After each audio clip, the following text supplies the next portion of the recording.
आणि छत्रपती संभाजीनगरमध्ये भाजपचा महापौर होणार आहे। अचलपूरमधील भाजपची एमआयएम सोबतची युती हे दुर्दैव असल्याचं मंत्री संजय शिरसाट यांनी वक्तव्य केले।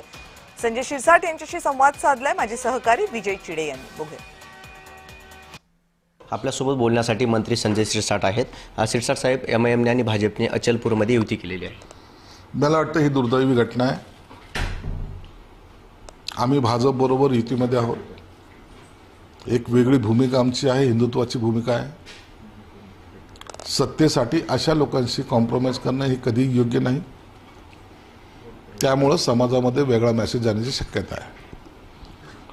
परंतु त्या नेत्यांनी, काही भाजपच्या नेत्यांनी यापूर्वी सुद्धा नगरपालिकेमध्ये अशा युती करण्याचा प्रयत्न केला। त्या टायमाला मुख्यमंत्री देवेंद्र फडणवीस साहेबांनी त्यांना ठणकावून सांगितलं होतं आणि ती युती तोडली होती। मला वाटतं ही कल्पना आणखीनही देवेंद्र फडणवीस साहेबांच्या कानावर गेली नसेल। जर गेली तर त्याच्यावर त्यांनी योग्य तो निर्णय घेतील अशी अपेक्षा आहे। आज आरक्षण सोडत झालेले आहे। संभाजीनगरला सर्वसाधारण पुरुष मिळालेला आहे। तुमचा कसं असतं? नाही, चांगली गोष्ट आहे ना। महापौर आता सर्वसाधारण पुरुषांमधून निवडला जाईल आणि जो महापौर होईल त्यांनी या शहराच्या विकासामध्ये प्राधान्य दिलं पाहिजे।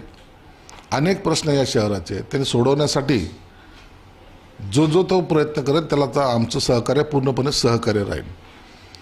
शहर हे गतीने वाढणारं शहर आहे आणि या शहराकडे लोकांचा पाहण्याचा दृष्टिकोन बदलला पाहिजे। एक डेव्हलपमेंट करणारं हे शहर आहे, डेव्हलपमेंटकडे जाणारं शहर आहे, अशी आपली प्रतिमा असली पाहिजे। यासाठी आम्ही त्यांना निश्चितच पाठिंबा देऊ।